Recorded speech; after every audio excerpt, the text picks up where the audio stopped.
During the 1990s, at the urging of politicians and pundits, Americans became accustomed to thinking of their country as the indispensable nation. Indispensability carried with it both responsibilities and prerogatives. The chief responsibility was to preside over a grand project of political economic convergence and integration, commonly referred to as globalization. In point of fact, however, globalization served as a euphemism for soft or informal empire. The collapse of the Soviet Union appeared to offer an opportunity to expand and perpetuate that empire, creating something akin to a global Pax Americana. The indispensable nation's chief prerogative, self-assigned, was to establish and enforce the norms governing the post-Cold War international order. Even in the best of circumstances, imperial policing is a demanding task, requiring not only considerable acumen, but also an abundance of determination. The preferred American approach was to rely, whenever possible, on suasion. Yet, if pressed, Washington did not hesitate to use force, as its numerous military adventures during the 1990s demonstrated. Whatever means were employed, the management of empire assumed the existence of bountiful reserves of power, economic, political, cultural, but above all, military. In the immediate aftermath of the Cold War, few questioned that assumption. The status of the United States as sole superpower appeared unassailable. Its dominance was unquestioned and unambiguous. This was not hyper-nationalistic chest-thumping, it was the conventional wisdom. Recalling how Washington saw the post-Cold War world and America's place in, or atop it, helps us understand why policymakers failed to anticipate, deter, or deflect the terrorist attacks of September 11, 2001. A political elite preoccupied with the governance of empire paid little attention to protecting the United States itself. In practical terms, prior to 9/11, the mission of Homeland Defense was unassigned. The institution nominally referred to as the Department of Defense didn't actually do defense. It specialized in power projection.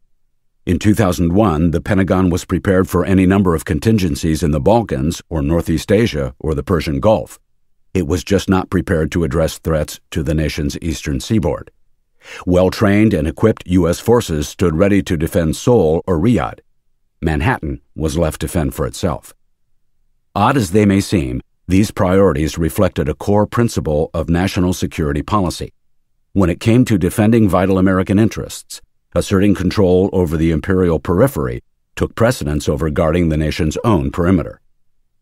After 9/11, the Bush administration affirmed this core principle.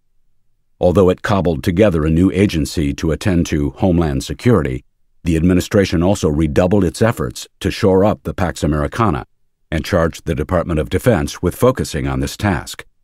This meant using any means necessary, suasion where possible, force as required, to bring the Islamic world into conformity with prescribed American norms.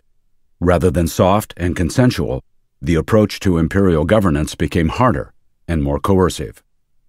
So for the United States after 9/11, war became a seemingly permanent condition.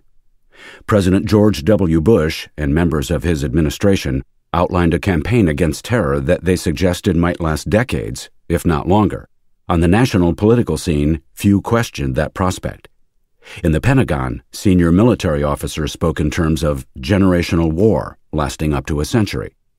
Just 2 weeks after 9/11, Secretary of Defense Donald Rumsfeld was already instructing Americans to forget about exit strategies. We're looking at a sustained engagement that carries no deadlines. By and large, Americans were slow to grasp the implications of a global war with no exits and no deadlines. To earlier generations, place names like Iraq and Afghanistan had been synonymous with European rashness, the sort of obscure and unwelcoming jurisdictions to which overly ambitious kings and slightly mad adventurers might repair to squabble.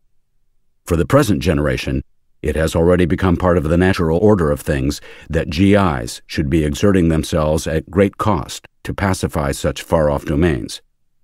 For the average American tuning into the nightly news, reports of U.S. casualties incurred in distant lands now seem hardly more out of the ordinary than reports of partisan shenanigans on Capitol Hill, or brush fires raging out of control in Southern California. How exactly did the end of the long peace so quickly yield the long war?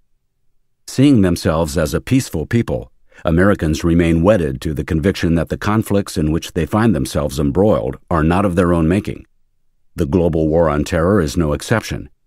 Certain of our own benign intentions, we reflexively assign responsibility for war to others, typically malignant Hitler-like figures, inexplicably bent on denying us the peace that is our fondest wish. This book challenges that supposition. It argues that the actions of Saddam Hussein and Osama bin Laden, however malevolent, cannot explain why the United States today finds itself enmeshed in seemingly never-ending conflict.